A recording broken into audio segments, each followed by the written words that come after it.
CAMOUFLAGE camouflage. இது வந்து camouflageன்னு சொல்லக்கூடாது. அது மாதிரி camouflageன்னு சொல்லக்கூடாது. camouflage.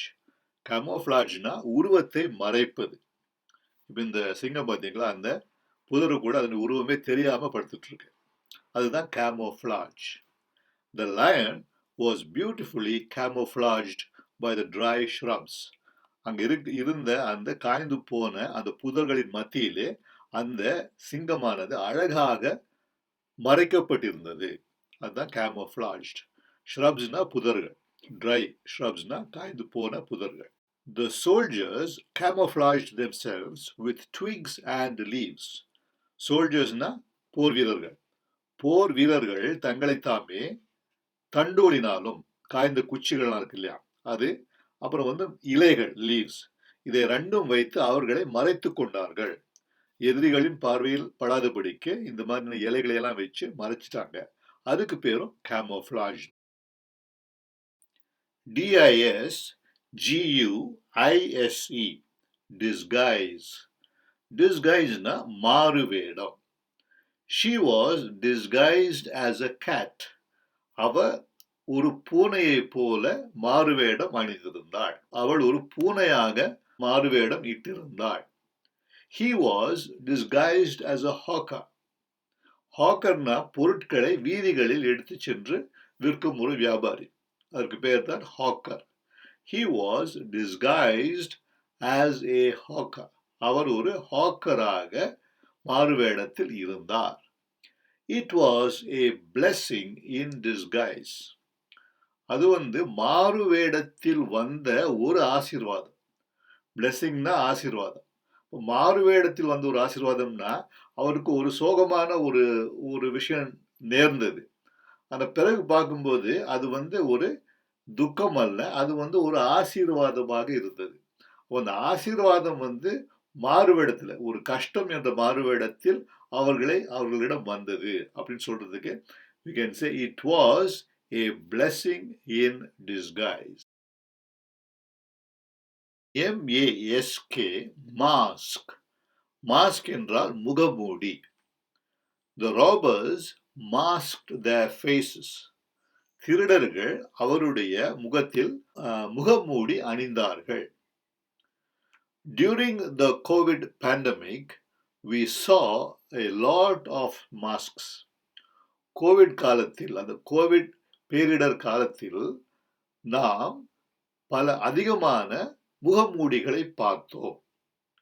கோவிட் பேண்டமிக் காலத்தில் அதிகமான முகமூடிகளை பார்த்தோம். He tried to mask his poor performance with big words. பெர்ஃபார்மன்ஸ்னு செயல்பாடு. ஏதோ ஒரு விஷயம் செய்ய வேண்டியிருந்தது, அவர் சரியா செய்யல. இந்த இடத்துல புவர் பெர்ஃபார்மன்ஸ்னா இந்த இடத்துல வந்து வறுமை என்ற அர்த்தம் கிடையாது.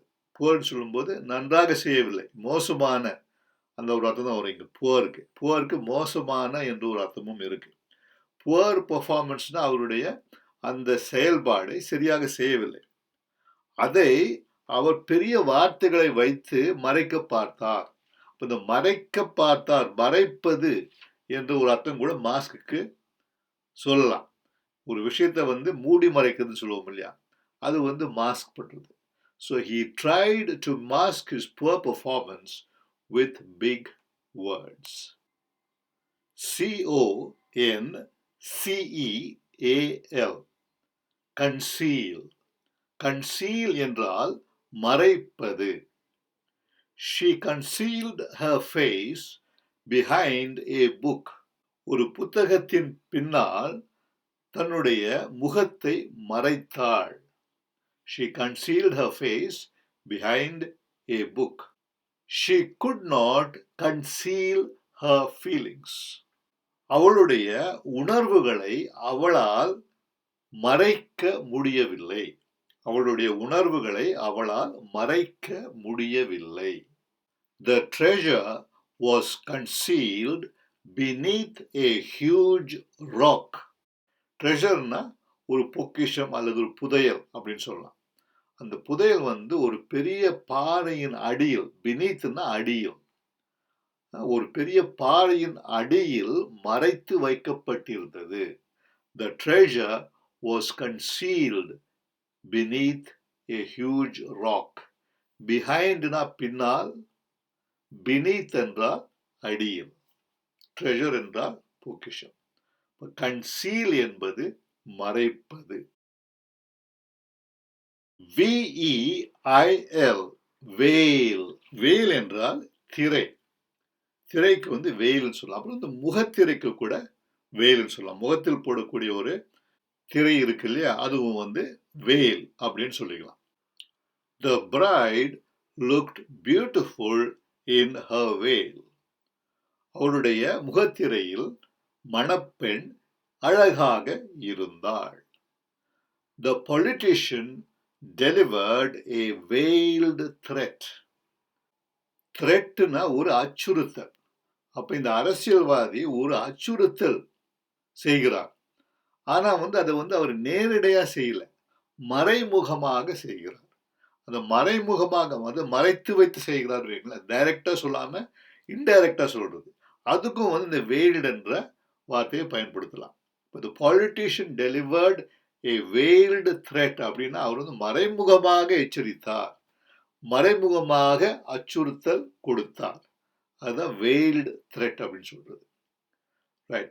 The statue was unveiled today. ஸ்டாச்சுனா சிலை. சிலையை திறக்கும் போது சிலைக்கு மேல ஒரு திரை போட்டிருப்பாங்க இல்லையா, அந்த சிலை திறப்பு விழாவில் வந்து அந்த திரையை எடுப்பாங்க. சிலையை திறந்து வைக்கும் போது அப்படி செய்வார்கள்.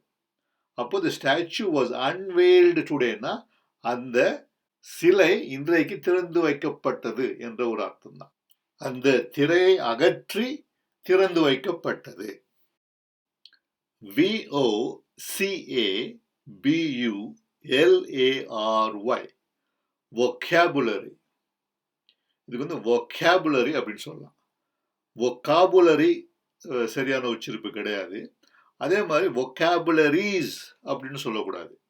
அது வந்து ஒரு பன்மையாக சொல்லக்கூடாது. ஏன்னா vocabularyனாலே ஒருவருக்கு தெரிந்த வார்த்தைகளின் தொகுப்பு. எல்லா வார்த்தைகளும் சேர்ந்துதான் நம்ம வந்து vocabularyன்னு சொல்றோம். அதனால vocabularies அப்படின்னு சொல்ல வேண்டிய அவசியம் கிடையாது. His vocabulary really grew in his 6th standard. அவன் 6வது வகுப்பு படிக்கும்போது really grew, உண்மையாகவே அவனுடைய vocabulary, அவனுக்கு தெரிந்த வார்த்தைகள், grewனா வளர்ந்தன.